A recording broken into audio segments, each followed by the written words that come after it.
দুশ্চিন্তা ছাড়ুন আর বাঁচতে শিখুন। যারা টেনশন নামক শব্দটায় আজকে আমরা এত বেশি জড়িয়ে গেছি, যার জন্য এই কথাগুলো বলতে হচ্ছে। দেখুন, টেনশন মানে হচ্ছে একটা সমস্যা যেটাকে আপনি সলভ করতে পারছেন না, উত্তর আপনার জানা নেই, কিভাবে সমাধান করব বুঝতে পারছি না। একটি ছেলে পরীক্ষা দিতে গেছে, যে এমন একটা অঙ্ক সামনে পেয়েছে যেটা সে কখনো করেনি, পারবে কিনা ভরসা নেই, হয়তো বা অঙ্কটা পারবে না। সেটা দেখে তার যে মনের পরিস্থিতি, সেটি হচ্ছে দুশ্চিন্তা। এখন কি করে দুশ্চিন্তা থেকে বাঁচুন, আজকে যে আলোচনার বিষয়, দুশ্চিন্তা ছাড়ুন, বাঁচতে শিখুন। আজকে সেই বিষয়ে কথা বলবো। যে দেখুন, দুশ্চিন্তা জীবনে সবার আছে, রকমগুলো আলাদা। যার কাছে টাকা নেই সে তার টাকার জন্য দুশ্চিন্তা, যার কাছে টাকা আছে তার শান্তির জন্য দুশ্চিন্তা, কারো প্রেমের জন্য, কারো ভালোবাসার জন্য, অর্থাৎ অভাব।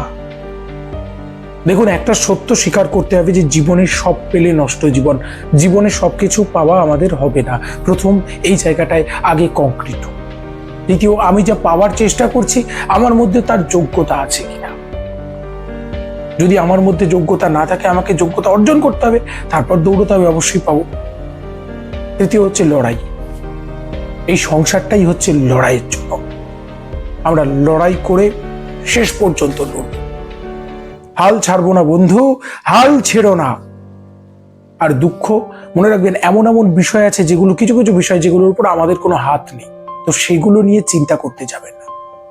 যে বিষয়ের উপর আমার হাত নেই, সেই বিষয়টাকে নিয়ে চিন্তা করে কোনো লাভ নেই। কোনো প্রিয়জন দুরারোগ্য রোগে আক্রান্ত হয়েছে, হয়তো সে চলেই যাবে, সেটা নিয়ে আমার টেনশন করার কিচ্ছু নেই, তাই না? এরকম পৃথিবীতে মনে রাখবেন, আপনি যদি যোগ্য হন, যেটা পাওয়ার আপনি যোগ্য, অবশ্যই পাবেন। ঈশ্বর কাউকে বঞ্চিত করবেন না। আর সবসময় মনে রাখবেন, ঈশ্বর তাদেরকেই সবকিছু দেন, সফলতা দেন, যারা লড়াই করতে জানে। ভীতু, পালিয়ে যায় ভয়ে, তাদেরকে তিনি কিচ্ছু দেন না। আর সমস্ত টেনশন, আনন্দ সবকিছু আপনার মনের মধ্যে আছে, সবসময় একটা দুঃখ ভাব মনের মধ্যে রাখবেন না। সবসময় একটা দুঃখী ভাব নিয়ে ঘুরছেন কেন?